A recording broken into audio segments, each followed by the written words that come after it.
Bardown Beauties with Jesse Pierce and Kirsten Kroll. Two hockey minds trapped in bodies that can't skate. They may have never laced them up, but they'll break it all down with sharp takes and plenty of laughs. This is Hockey Talk, the Beauties way. Hello, happy Monday, Kirsten. It is a Monday of great excitement. Why? Because the kids are back to school and back to daycare, and hallelujah, life is finally having some normalcy. I know you and I have both been working a ton, but it just feels good to get back into a routine. I'm a routine gal. I am too. The new year starts for me today. I've already started some other things. I freaking love the new year. I love a clean slate, fresh start. I don't know. It gives me extra motivation to be okay, we got 12 full months ahead of us. What can we do? And I'm somebody, this is one thing I love about myself. I'm really, really good at sticking to goals and setting. So I love the new year. What are your what's a goal? Do we have a hockey related goal first? I tried to ask Bruce this when he was on last week, and he was it got really serious. I'd like to coach again. And I was like, oh, Bruce, yes, absolutely. Bruce. Do you have a hockey one? Personal or team wise? I don't know. Either, both, maybe one of each. I want to do more. I want to do more on camera digital stuff for reporting. I want to do more of that. So yeah, that's my goal for the new year. Also, if I don't see him as peppy today, I think I woke up last night at the World Juniors game. I think I started developing a sinus infection. So I've got my box of tissues next to me. Honestly, when I'm feeling sick, I feel I'm perky. I don't know. I feel you're doing better than I would. I'd just rather crawl and cocoon into bed usually. But that's because I got out of bed this morning. Probably because I have things to do. Things to do. So many things to do. You talked about World Juniors. I want to talk about World Juniors too. I have such mixed emotions about it. I was so excited coming in, and I recognize that this is not a tournament that people are very familiar with, right? In Canada, TSN has done an incredible job at marketing it. So it's Canada's beloved holiday tournament. In the US, the numbers have always struggled, and overseas, the numbers have been fine, but that's because they're playing in smaller venues. They're not playing in these NHL markets like you are. So for those that have seen, especially in the non-US games, the ticket sales weren't great. And the unfortunate part is the US gets bounced in the quarterfinals, so they don't make it to the semis to play yesterday, which two fantastic freaking hockey games. You got Sweden and Finland who go into a shootout because the 10-minute overtime was enough, 8 rounds of a shootout. Plus you've got Canada and Czechia. Czechia has had Canada's number for the past 3 years, has bounced them. They do so. Sweden advances, Czechia advances to gold. But just two really, really good hockey games that I was man, Minnesotans would freaking love this. They would have absolutely loved to witness this. And I've been asked why people why the numbers haven't been there. It's an unfamiliarity, I think, Kirsten, right? I think Minnesotans love hockey, but they love Minnesota hockey. And the World Juniors is not Minnesotan. Even the Minnesotans on the team, a lot of them played for the NTDP. So you didn't get to watch them at the high school tournament. And maybe some of those names aren't as resonating. And I think that's the toughest part. Now, again, I want to educate everybody. It's really good hockey. If you can get down to Grand Casino tonight to watch the bronze, which is Canada and Finland, two really good teams, as I mentioned, and then the gold, Sweden and Czechia, do it. I promise you will not regret it. Tickets are probably much more affordable than maybe they had been throughout the course of the tournament.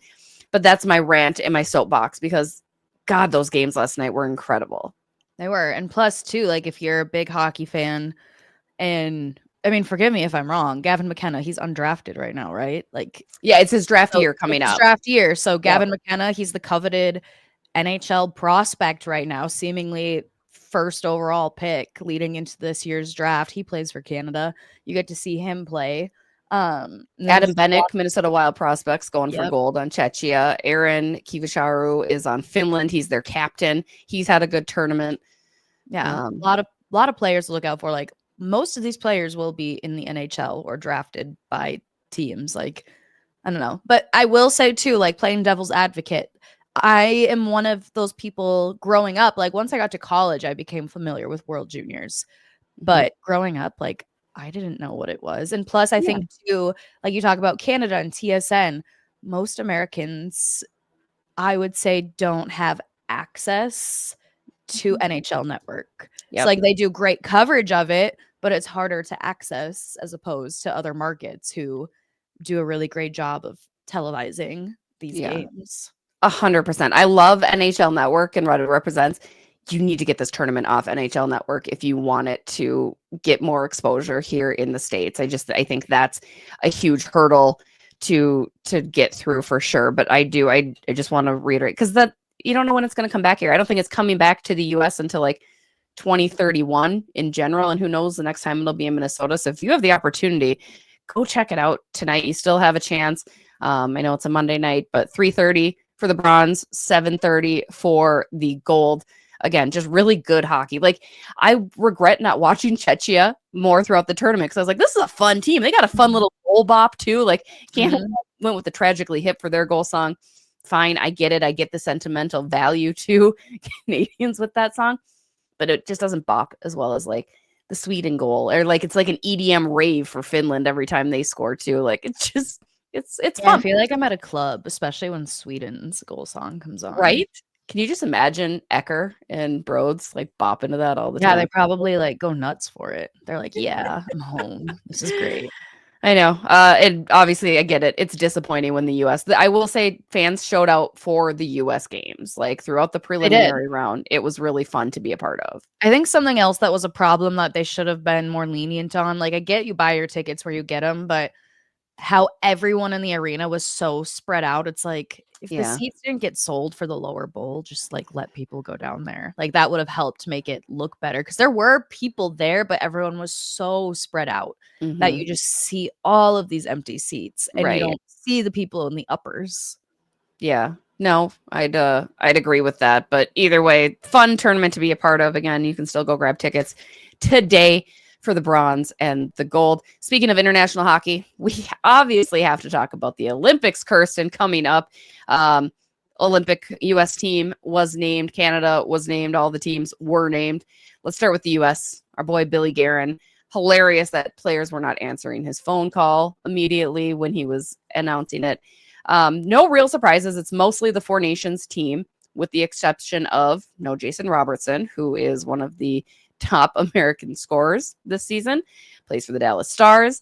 No Adam Fox, one of the best defensemen. You do have Vincent Trocheck going in, Seth Jones, who actually just got hurt, I think, the other night. Ironically, I think there's like 5 players on different Olympic teams that have been hurt since the announcement too. So that's always something to be aware of. You have a month of hockey before these guys go and leave. First opinion, Kirsten, on my end, maybe it's because I watched Miracle the night before, and to quote my friend Herb Brooks, where he goes, I'm not looking for the best players, Craig. I'm looking for the right ones. And that's kind of what it feels like. Like, Jason Robertson, yes, all the flowers for the season that he is having and being one of the best scorers. He's not a top 6 forward on this Olympic roster. And I don't know that he can fill the role of a bottom 6 forward on an, you know what I mean? Like, he's not used to playing in that position. Vincent Trocheck is a penalty killer, and he'll be your 4th line scrum player, and that's fine. That's what he's known to do, and that's what he can do. So that's why I think he gets that nod. So I don't hate it. I get it, because it's more than just picking the best players. I think Guerin even said that to the media. Yeah, Billy literally straight up said, if I'm just picking the best players, you don't need a general manager. Right. Like, if you're going by stats and points, then like, what are we doing? That's not going to create a winning team. How did you feel in general? Is there anybody that you were surprised got snubbed, or are you pretty okay with the team they're rolling out there for Billy G and USA? I mean, I'm okay with it. I would say, like, yeah, maybe Jason Robertson is a little surprising, but yeah, like, I think all the points for why he maybe didn't make it, like, he's excellent forward, excellent season, but there still are forwards in the league better than him. Like, when you're looking at superstar players, like the best of the best. And then, yeah, I don't think he fits a bottom role. Like, that's Right. just not who he is, what the game he plays. I did have my Dallas Stars friend. He's like, I hope every time the Wild plays the Stars that Jason Robertson gets a hat trick and just stares up into the GM booth. And I'm kind of here for the pettiness that could be. I'm here for the pettiness, but I hate Dallas, so no. I know you do. I know you do. It was an interesting decision. And again, you have a month before the Olympics, so things are probably going to change. Anyway, that roster is going to have to get shifted around. It's interesting. I look at it.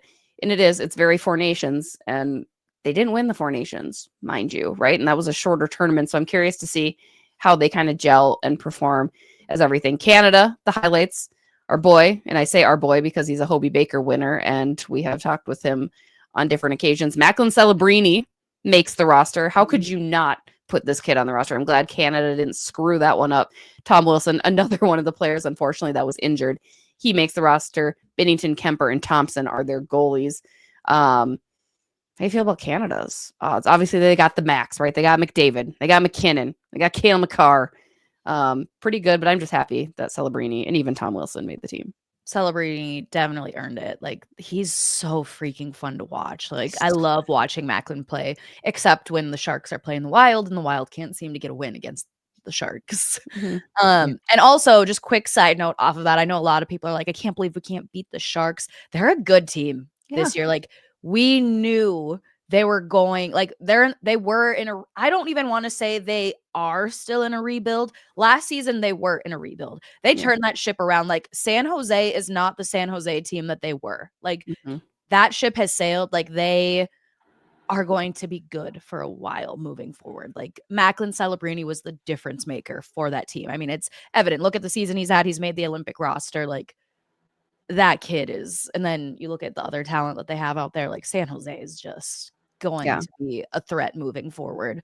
But the only thing with Canada that I think their roster, like, you talk about all the forwards. I mean, obviously Cale Makar, best defenseman in the league. Why Jordan Bennington, is he still I think that was not a good choice in net. I mean, I think Kemp's probably gets the start. I think he's your number one. You saw kind of how he performed for LA this year. But yeah, just keep running. But Jordan Bennington, that's the thing about him. He's seen better days. But the crazed man finds a way to, like, perform in those high pressure, high stakes moments, right? Again, going Four Nations, similar situation, right? Like, it was him. I mean, I do like to see Bennington lose his mind sometimes. So, like, if that's a thing, that'd be great. Yeah. I mean, it is funny. I love watching him crash out. It reminds me, I am not the only one who crashes out in this world. I crash out a lot. You know, sometimes it's a soul cleanser, if you will. Since we're on the topic of goalies, here's another segue for you. Both Minnesota Wild goaltenders representing Team Sweden. You got Jesper Bellstead, Philip Gustafsson. There are 8 Wild players in general representing on the Olympic stage. Quinn Hughes, Matt Boldy, Brock Faber for Team USA, Joel Eriksson, Jonas Brodin, Jesper, and Gustafsson for Sweden, and Nico Sturm for Germany. How worried are you about having both goalies being named to the Olympic roster? I mean, the injuries are much more limited, in my opinion, when it comes to the goaltending position, right? Like, you're a little bit safer back there in that crease. Not to say it doesn't happen, because obviously you see it too, but you got both those Wild guys going in. Like, God forbid one gets shellacked and loses confidence. The other one gets hurt at a crucial time. I mean, you could say that up and down the roster, but you feel okay with both goalies being pursued? They both earned it, naturally. Yeah. The goaltenders don't concern me that much. Like, the way that both of them have been playing this season for the Wild, it's not like we're doing what Dallas did with, like, Jake Ottinger, or like Winnipeg did with Hellebuck, where we're running them into the ground, playing them night in, night out. Then you get to the postseason and it's like, we're tired. Like, I think Minnesota has done a really good job of giving them both their reps, and then they get their rest too, and both giving them an opportunity night in, night out. So I don't see that being that much of a problem in the Olympics for goaltending. If anything, I think I like it because it keeps them sharp.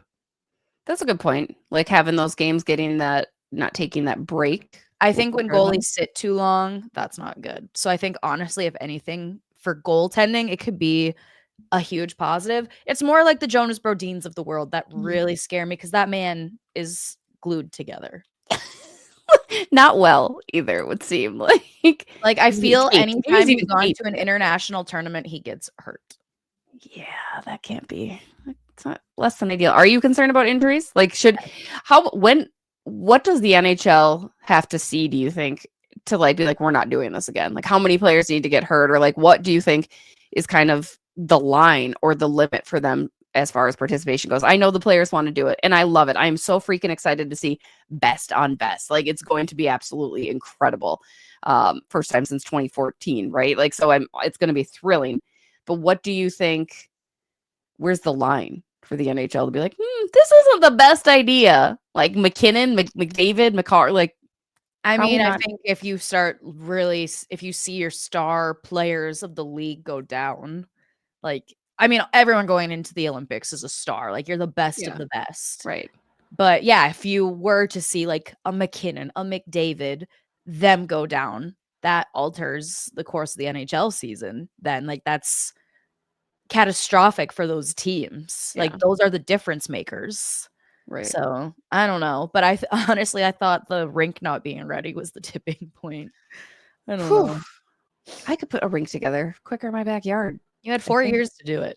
Like, More than that, I feel like they're even told like well in advance, right? Like, it baffles me. It baffles me. Shout out to the women's side too. 6 Minnesota Frost players named to Olympic squads, which is very, very exciting. No representation in net this time around, though, which really surprises me. Right? There's a lot of young talent, though, this time around on the women's side that got the call up. So I don't necessarily want to say like snubs. Maybe that's not the right terminology for it. But a lot of players you saw on the last Olympic team or like world stage have been replaced by a lot of younger talent. It's a little bit of a changing of the guard, probably, right? It's time, but I thought the same thing as far as goalies. But maybe that's just because I've seen Maddie Rooney be on that Olympic team so many, and you go back to when they won gold years ago, right? Like, I think it's just my head's locked in on some of those players. Or Hannah Brandt. I'm used to seeing Hannah Brandt on that team, a Minnesota gal, not on the team. So it was very interesting because there were names that I'm like, I'm not as familiar with her game, but maybe I need to pay more attention there.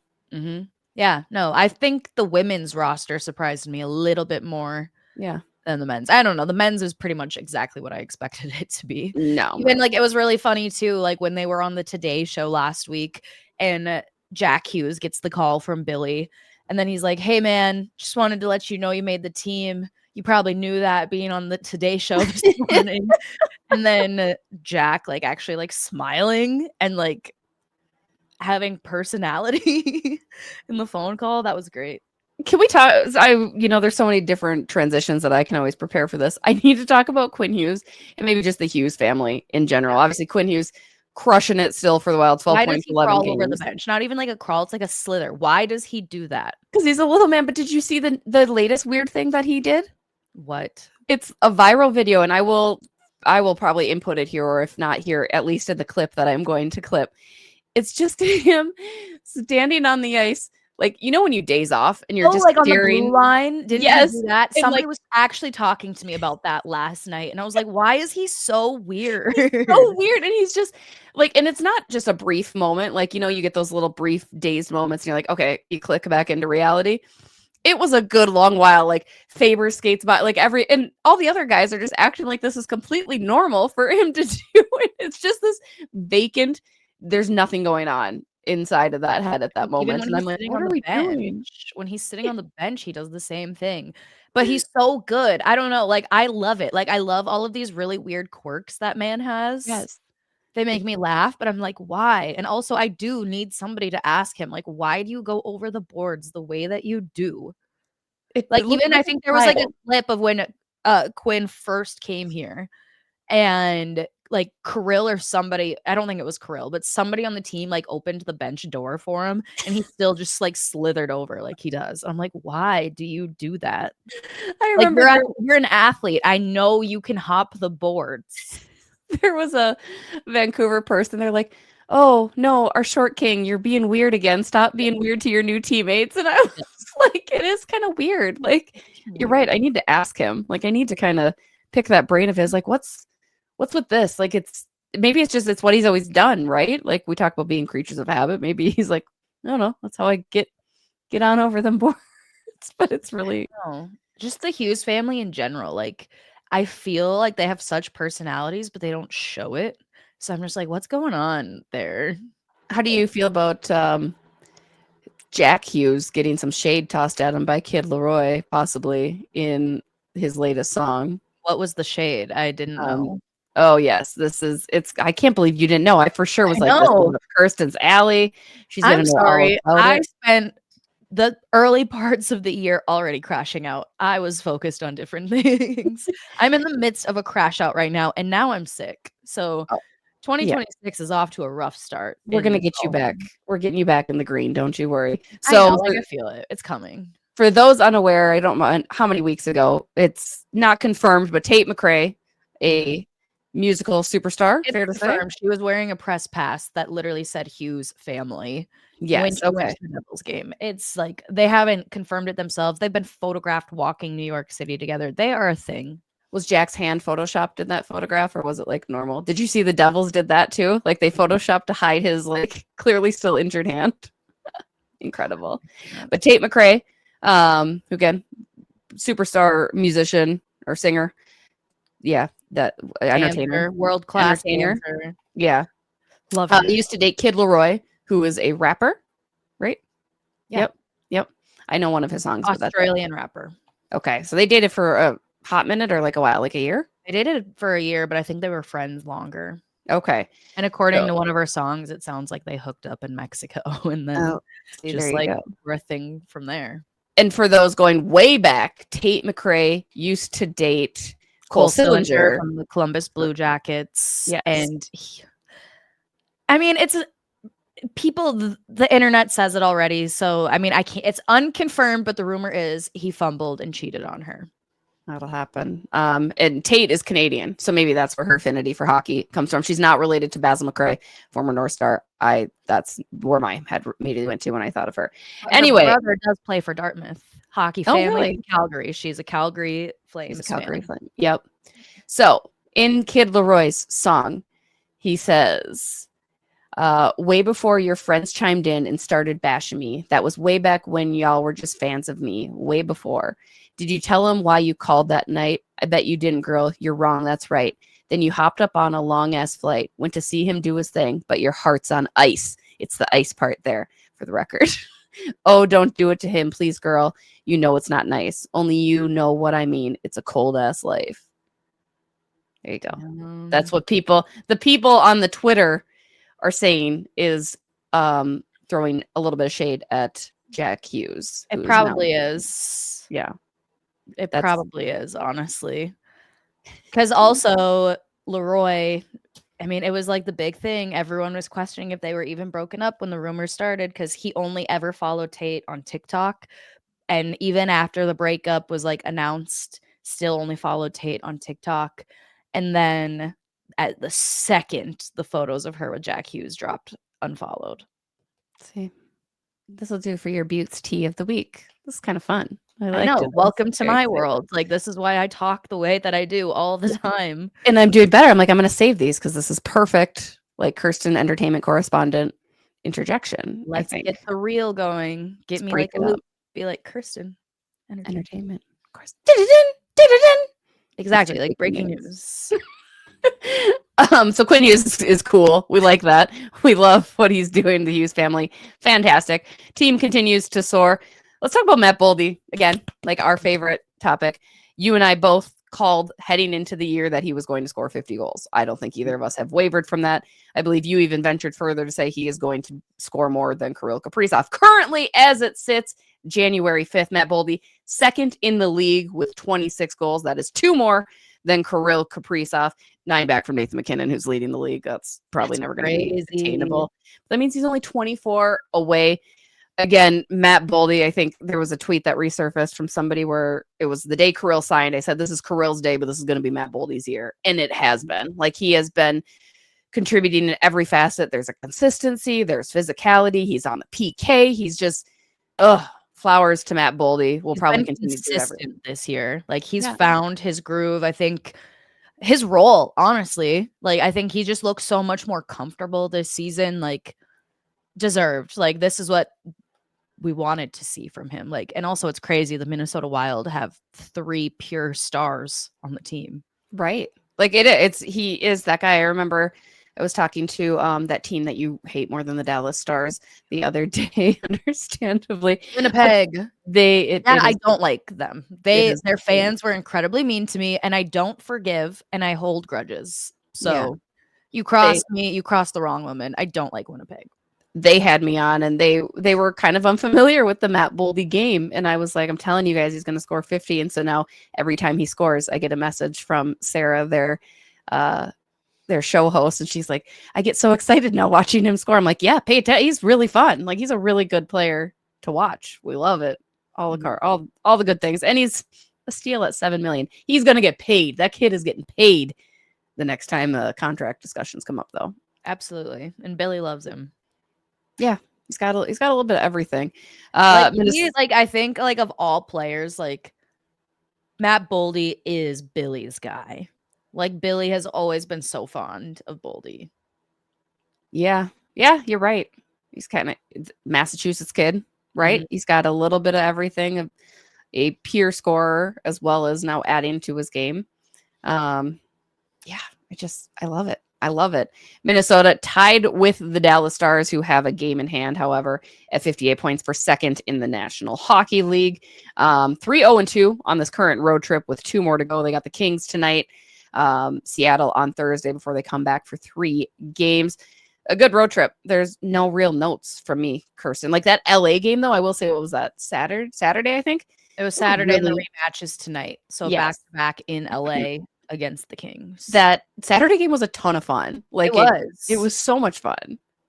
Yeah, I mean, Minnesota kind of played from behind a little bit. Just the goal scoring was very like tit for tat. Like, see what I did there? See what you did there. I love what you did. Very tit for tat. LA would score, the Wild would answer, back and forth.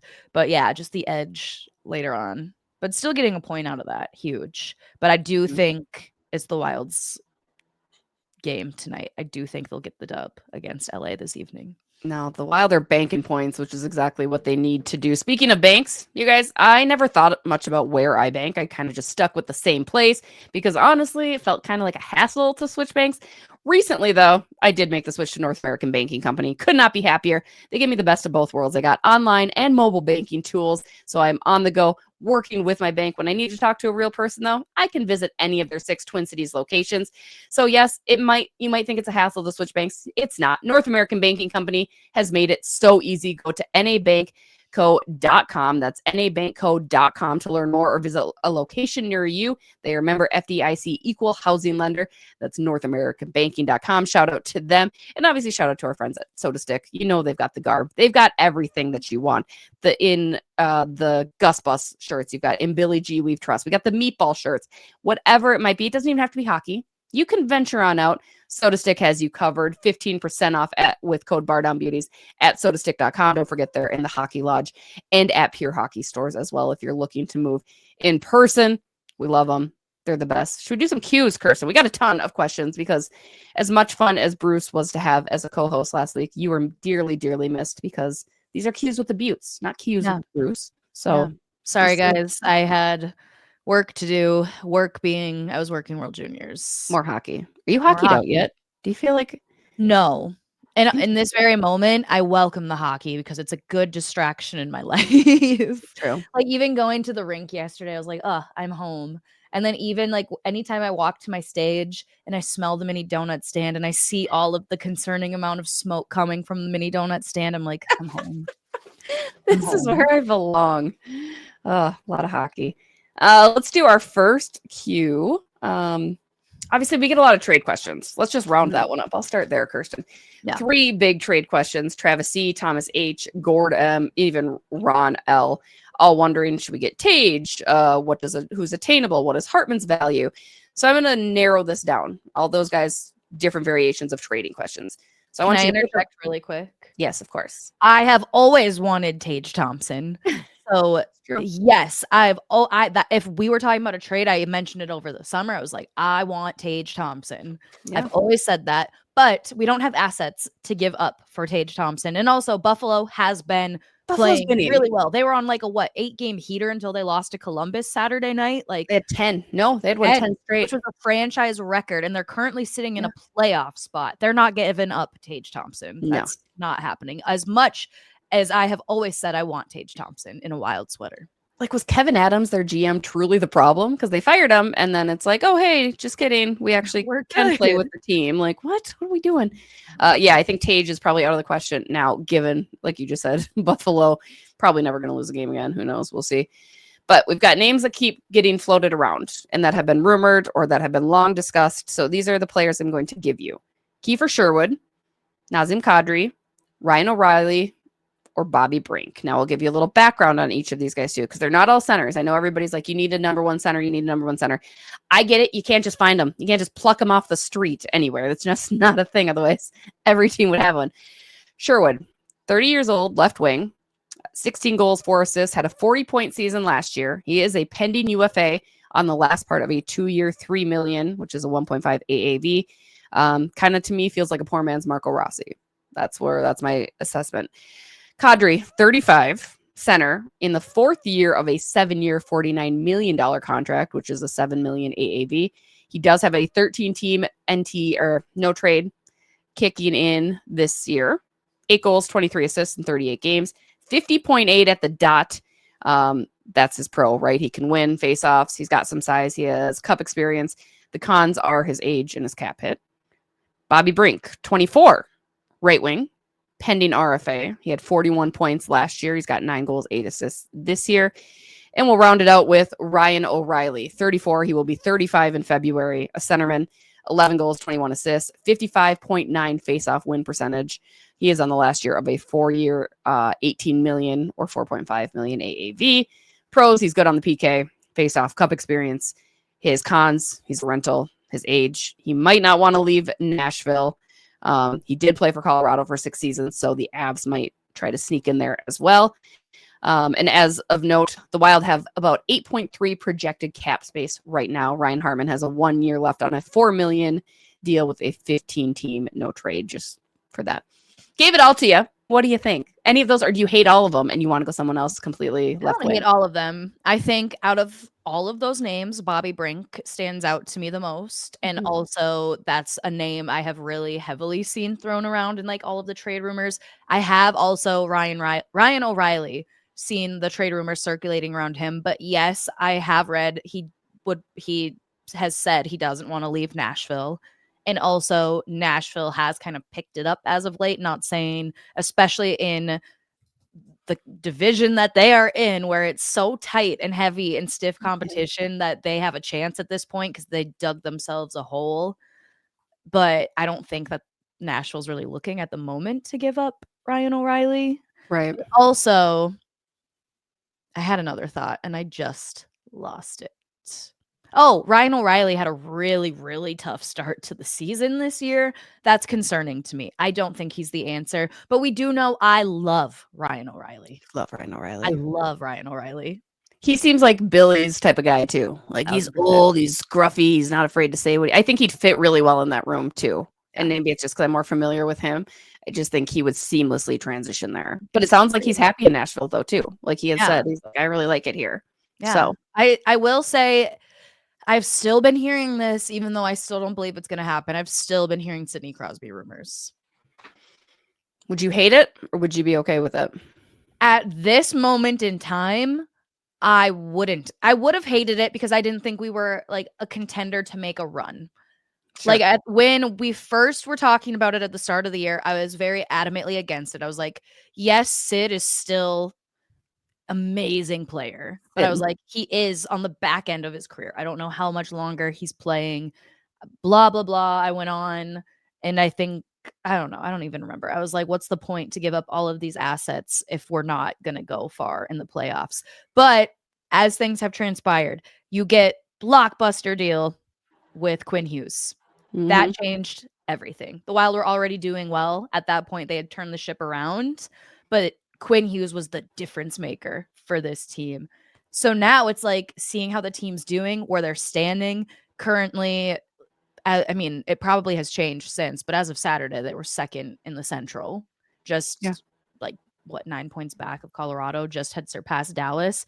I feel good about this team this season. And like, I do think we could be one piece away from making a really deep run. And I think Sidney Crosby could be that piece. now as things have transpired. I want to toss a name at you because it's one that threw me for a loop, but our boy Bruce brought it up. Jonathan Taves. No. Hard no? Not even It's a consider hard it? no. I mean, has he been having that great of a No. season in Winnipeg? I think, and to give him grace too, like he had not played in a while. Right. So I'm not like trying to knock him, but no, I don't want him. Bruce's point, which I still find very interesting. I'm still chewing on it in my head a week later.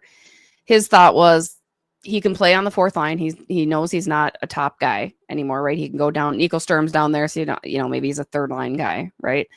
But he wins. He knows how to win at the dot every single time. Like he's just a face-off specialist, right? So that in itself, and he's probably cheap because Winnipeg is falling apart at the helm. I'm sure that makes you just thrilled. Like, look at that smile. Like, I got full body chills. Like, sorry, Winnipeg was really mean to me last year, and I did not forget. Yeah. Their fans are so mean. See, it's funny because I think Avs and Stars fans are worse, but that's because I've been at the brunt of those fans bases, right? Like, I don't think Winnipeg's ever come for me. It's always been Dallas and Colorado that are just like, me, Jesse sucks. I mean, I haven't had that with either of those fan bases. Yeah. But I don't like them. We basically hate the Central.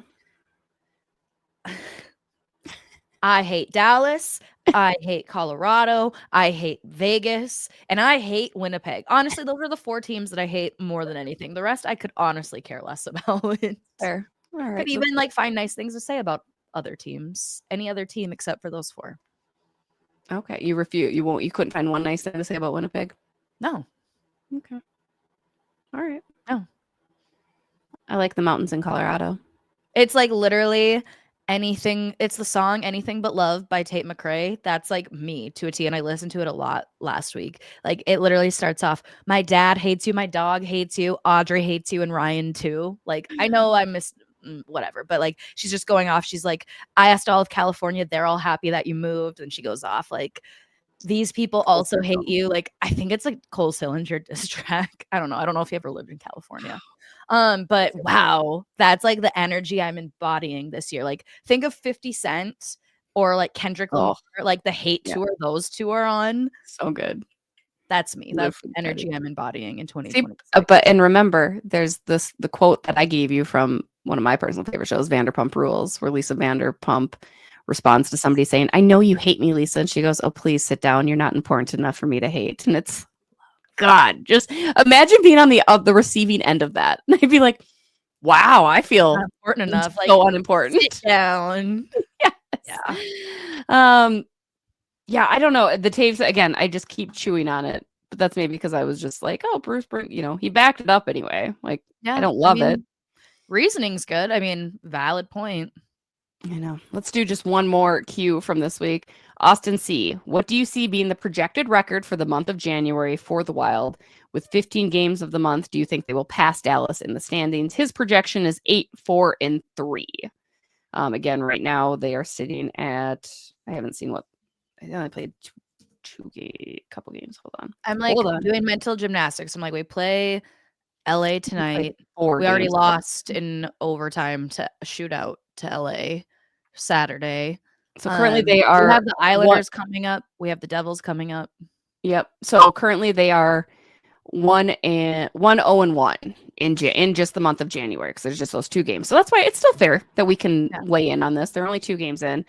But yes, they've got LA tonight. They've got Seattle on Thursday. Then they've got home against the Islanders, Devils, and Jets. And then they've got the Sabres, Toronto, Canadiens on the road.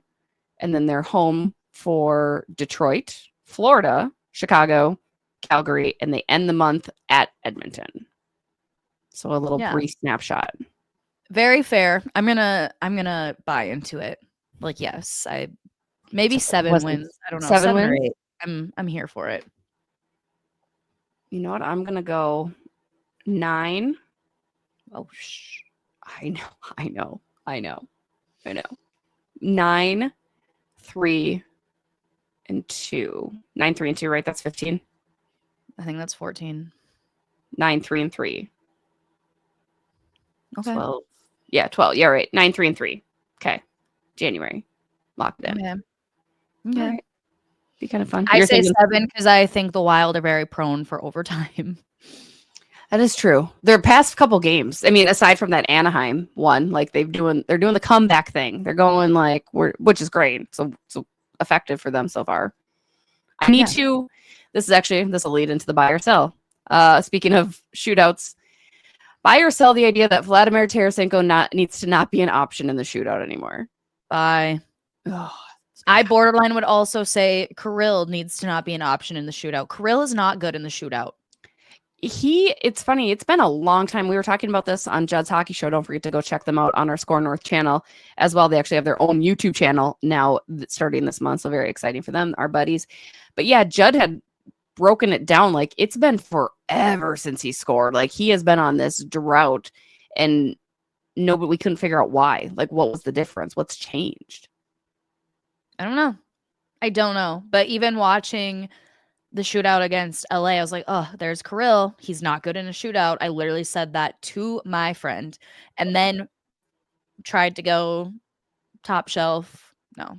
See, it's funny. I said the same thing when Tarasenko, as soon as Tarasenko came out, I was like, oh, we're going to lose. Like that's just, he's not the Vladimir Tarasenko from 4 years ago, right? Like in that respect of the shootout where he's just not quick enough to pull the trigger on his tools sometimes. Yeah. Kirill, I think, will still figure it out. I trust Bolds. Yes, that was the other one. Those two very consistent. Like they score in the shootout more than they don't. I'm trying to think of who else. The rest are kind of just like gimmies. But Kirill, love him. Obviously, he's great at what he does. He is not good in a shootout. Yeah. Yeah, it's a special skill. It's a skills competition, but in a different manner a little bit. Like I don't know. It's nothing that concerns me that Kirill can't do it. Like he still is a really good. It concerns me. Does it? It does? We're putting him out there every time in the shootout. Oh, yeah. I want to see him score. But are you worried that he can't score? Like that he's not a shootout guy? Like does that bother you? At this moment, it does bother me because he can do everything else, but he can't score. At least as of the latest stretch, can't score in a shootout. At some point, we just got to stop putting him out there. Yeah, that's basically it. Just change. And we're not going to do that though because he's Kirill Kaprizov. He should score. He should just. I mean, just every once in a while. Edges. I don't remember the last time that he scored in the shootout. Not in general, in the shootout. Yeah. It's been a minute. Final buy or sell idea, Kirsten. Do you buy or sell the idea that Minnesota should host the World Junior Championships again? Or do you think it's just maybe not there? Like they should move it to a smaller market, not necessarily an NHL market? Because that's been kicked around too. Like if you're going to do it in the States, you need smaller venues and you need to not have it. I think I'm going to sell the idea that we should host it again unless we like really do like some sort of overhaul. I think the event committee did a really good job in a lot of ways, but also I know one of the biggest complaints people had was like the game times and then the distance between both arenas. Like that was hard. I wonder, do you think it would have been prices? People are like for a family of 4, like you want to target like younger kids and stuff. It gets so expensive really fast for families. And you get there and you're like parking, concessions. Like it was really expensive. Yeah. And especially right at the holidays too. Yeah. So I think honestly, that also played a major factor that needs to be evaluated, at least here. I think I'm going to buy it because I'm selfish and I love it. I would love to have it here again. I think it's fantastic hockey.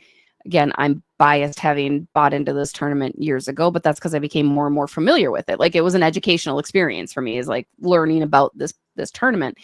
But I do wonder here's how I would play it. If you do the prelims and even the quarterfinals at Ritter and Mariucci, you have the proximity, right? You have a smaller venue for each. Mariucci's in its great position. You can afford to be cheaper because they're smaller venues. The parking's already more affordable. And then move it over to Grand Casino maybe for the medal rounds, like, or even the semis, right? Like that's maybe how you do it. Because I think that there was also somewhere lost in translation. You're right, Kirsten, that I think they assume people would bounce between Grand Casino and Mariucci, and it's like that you can't They're do that. too far That's not apart. how it works. And then Yeah, if you're already paying for parking in one city to right. come and pay $30 to park across the street from the Yeah. arena in St. Paul, like it gets real expensive really fast. Really fast. And yeah, it's regular. It's and I think more single session tickets instead of the group being and stuff would have made it more affordable. Like a lot of families I'd heard from were kind of stressed because it was like, well, they want $3,000 for us to go to the whole tournament. We don't want to go to the whole tournament. We want to just pick and choose some of those games. And it would also be nice if Bob Motzko cared about winning the group and maybe made better decisions in coaching, or maybe just that. I digress. Near perfect game. That's what he said they played on Saturday or on Friday. It was a near perfect game. And I was like, no, it wasn't. No comment. Oh, Bob. All right. Well, that's going to do it for this week's episode. We love and appreciate all of you guys as always. Don't forget to check out all of our other Score North content. Yeah, Wilder back, baby. Another World Juniors game. Go get your tickets for that this evening. We will see you guys next week. Okay. Bye.